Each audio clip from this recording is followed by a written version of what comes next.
കുറച്ച് ദിവസങ്ങളായി വടക്കൻ കേരളത്തിൽ നിന്നുള്ള ഒരു അത്ഭുത ബാലനെക്കുറിച്ചുള്ള വാർത്തകൾ കൊണ്ട് മീഡിയകൾ നിറഞ്ഞിരിക്കുകയാണ്. ഇപ്പോൾ അതിനൊരു പുതിയ ട്വിസ്റ്റ് കൂടി കൈവന്നിട്ടുണ്ട്. അതായത് George Mason University, Washington D സിയിലുള്ള അമേരിക്കയിലെ വാഷിങ്ടൺ ഡി സിയിലെ ജോർജ് മേസൺ യൂണിവേഴ്സിറ്റിയിലെ മെർക്കാറ്റസ് സെൻറ്ററിൻ്റെ 10 ലക്ഷം സ്കോളർഷിപ്പ് ഈ ബാലന് ലഭിച്ചു എന്നും വൈറ്റ് ഹോൾസ് എന്ന വിഷയത്തിൽ റിസർച്ച് നടത്തുകയാണ് ഈ കുഞ്ഞെന്നും ആയിരുന്നു വാർത്ത. 13 വയസ്സ് മാത്രമുള്ള കുട്ടി അൽ ഹറമൈൻ ഇംഗ്ലീഷ് സ്കൂളിലോ മറ്റോ 8ാം ക്ലാസ്സിലാണത്രേ ഇപ്പോൾ അത് പഠിക്കുന്നത്. ആ കുഞ്ഞിന് അമേരിക്കയിലെ പ്രബലമായ ഒരു യൂണിവേഴ്സിറ്റിയിൽ നിന്ന് 10 ലക്ഷം സ്കോളർഷിപ്പ് കിട്ടി എന്നുള്ളത് ഏറ്റവും വാർത്താ പ്രാധാന്യമുള്ള കാര്യം തന്നെയാണ്. ഏതായാലും 13 വയസ്സുള്ള ഈ ബാലൻ വൈറ്റ് ഹോൾസ് എന്ന വിഷയത്തിൽ റിസർച്ച് നടത്തി പ്രപഞ്ച രഹസ്യങ്ങൾ മറനീക്കാനുള്ള പരിശ്രമം നടത്തുന്ന ഈ കുഞ്ഞു പ്രതിഭ ഒരു അത്ഭുത പ്രതിഭാസമായി തന്നെയാണ് കാണേണ്ടത്. എന്നിരുന്നാലും ഇതിൻ്റെ അടുത്ത ട്വിസ്റ്റ് എന്ന് പറഞ്ഞത്, ഇപ്പോൾ ഈ ബാലൻ ഇൻ്റർവ്യൂകളുടെ പ്രളയമാണ്. ഈ കുട്ടിയെ ഇരുത്തിക്കൊണ്ട് നാനാതരത്തിലുള്ള ചോദ്യങ്ങൾ, പ്രപഞ്ച രഹസ്യത്തെക്കുറിച്ചും ദൈവാസ്തിത്വത്തെക്കുറിച്ചുമൊക്കെയാണ് ചോദ്യങ്ങൾ. പ്രബല മതസംഘടനകളൊക്കെ ഇതിന് പിന്നിലുണ്ട്. ഇതേക്കുറിച്ച് അല്പം പന്തികേട് തോന്നിയിരുന്നെങ്കിലും ഇന്ന് അതുമായി ബന്ധപ്പെട്ട ഒരു പോസ്റ്റ് കാണാനിടയായി. കാരണം മുസ്ലിങ്ങൾ അവരുടെ ദൈവാസ്തിത്വത്തിൻ്റെ തെളിവ് അന്വേഷിക്കേണ്ടത് അവരുടെ ഹൃദയങ്ങളിൽ തന്നെയാണ് എന്നതാണ് ചുരുക്കം.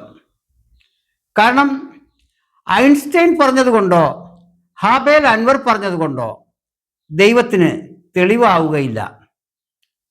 തെളിവ് മുസൽമാനെ സംബന്ധിച്ച്, വിശ്വാസിയെ സംബന്ധിച്ച് ഐൻസ്റ്റൈൻ്റെയോ ഹാബേൽ അൻവറിൻ്റെയോ മൈക്കിൾ ഹാർട്ടിൻ്റെയോ കാർലൈലിൻ്റെയോ ബെർണാഡ് ഷായുടെയോ സർട്ടിഫിക്കറ്റുകൾ ദൈവാസ്തിത്വത്തിന് ആവശ്യമില്ല.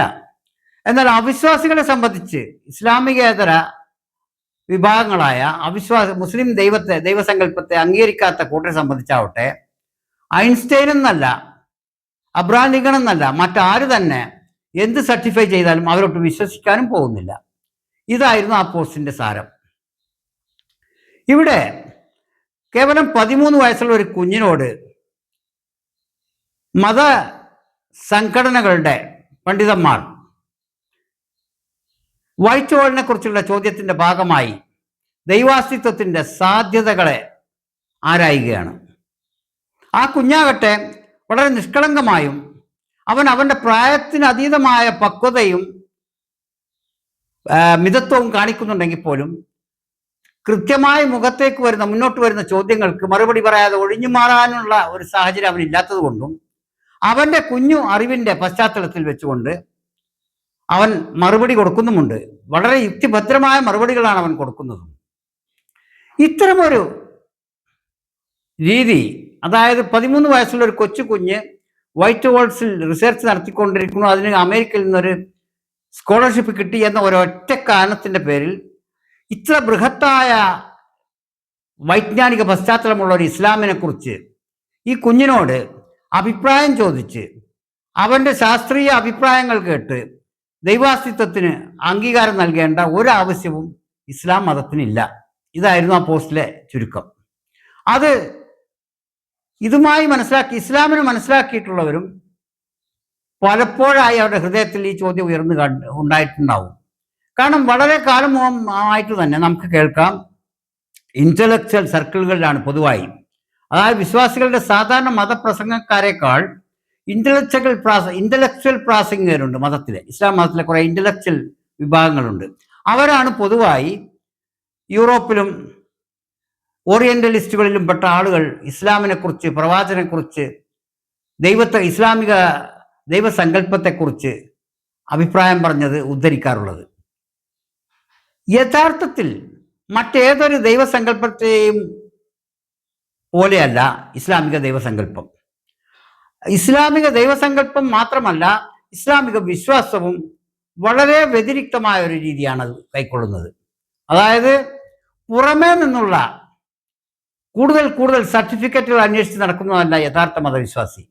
അവന് ലഭിച്ച ഒരൊറ്റ ആപ്തവാക്യത്തിന്റെ പേരിൽ സർവ വിജ്ഞാനത്തെയും അതിനകത്ത് തിരയാൻ ശ്രമിക്കുന്നവനാണ് അവൻ.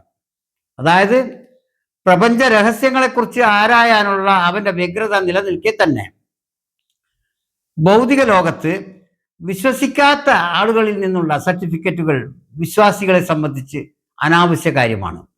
അവിശ്വാസികളെ സംബന്ധിച്ചാകട്ടെ ഇതിലപ്പുറം അറിഞ്ഞതുകൊണ്ടും ഇതിലധികം രേഖകളോ തെളിവുകളോ നിരത്തിയത് കൊണ്ടും അവരൊട്ട് വിശ്വസിക്കാനും പോകുന്നില്ല. വിശ്വാസത്തിലേക്ക് കടന്നു വരാൻ ഇസ്ലാം പറയുന്ന ഒരു മാനദണ്ഡം ഹിദായത്ത് എന്നാണ്.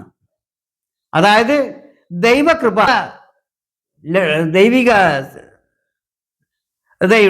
അനുഗ്രഹമുണ്ടെങ്കിലേ ഒരാൾക്ക് വിശ്വാസിയാകാൻ കഴിയുള്ളൂ എന്നാണ് മുസ്ലിങ്ങളുടെ പൊതുവായ വിശ്വാസം.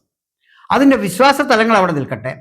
ഭൗതികമായി നോക്കിയാൽ തന്നെ ഇത്ര കൊച്ചു കുഞ്ഞിനോട് സ്ഥിരീകരണം നേടേണ്ട ഒന്നല്ല ഇത്ര ഉന്നതമായ ഒരു തിയോളജിക്കൽ പശ്ചാത്തലമുള്ള ഇസ്ലാമിൻ്റെ ദൈവസങ്കല്പങ്ങളെ. അതായത് ഐൻസ്റ്റൈൻ ദൈവം ഉണ്ടെന്ന് പറഞ്ഞാലും ഇല്ലെന്ന് പറഞ്ഞാലും മുസ്ലിങ്ങൾ ദൈവത്തിൽ വിശ്വസിക്കാതിരിക്കാൻ പോകുന്നില്ല. ഒരു പ്രത്യേക ശാസ്ത്ര വിഷയത്തിൽ റിസർച്ച് നടത്തുന്ന, അതിനുവേണ്ടി അമേരിക്കയിൽ നിന്നൊരു സ്കോളർഷിപ്പ് ലഭിച്ചിട്ടുള്ള ഒരു കുട്ടി ദൈവത്തെക്കുറിച്ച് സർട്ടിഫിക്കറ്റ് തന്നിട്ട് വേണ്ട വിശ്വാസിയെ സംബന്ധിച്ച് അവന് വിശ്വസിക്കാൻ, ദൈവവിശ്വാസം ദൃഢപ്പെടുത്താൻ. അവിശ്വാസിയെ സംബന്ധിച്ചാകട്ടെ ഹാബേൽ അൻവർ എന്നല്ല ആൽബർട്ട് ഐൻസ്റ്റൈൻ തന്നെ ദൈവമുണ്ടെന്ന് പറഞ്ഞാലും അവരോട്ട് വിശ്വസിക്കാനും പോകുന്നില്ല.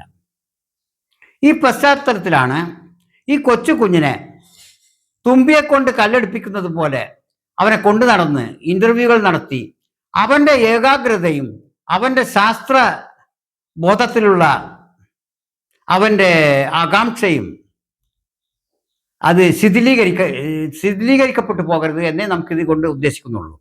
അതായത് ആ കുഞ്ഞിനെ അവൻ്റെ പാട്ടിന് വിടുക, അവൻ്റെ മെച്യൂരിറ്റി വൈജ്ഞാനികമായും ശാരീരികമായും മെച്യൂരിറ്റി പ്രാപിക്കട്ടെ, അവൻ്റെ റിസർച്ചുകളിൽ ഗവേഷണങ്ങളിൽ മുന്നോട്ട് പോകട്ടെ. അതിനു വേണ്ട ഒത്താശകളും മറ്റും ചെയ്തു കൊടുക്കുന്നതിന് പകരം വലിയ മഹത്തായ സംഭവ വികാസങ്ങളെക്കുറിച്ചും വിഷയങ്ങളെക്കുറിച്ചും അവനോട് ചോദ്യം ചോദിച്ച് അവനെ വലക്കരുത് എന്ന് അഭ്യർത്ഥിച്ചുകൊണ്ടാണ് ഈ പോസ്റ്റ് ഇടാൻ തോന്നിയത്.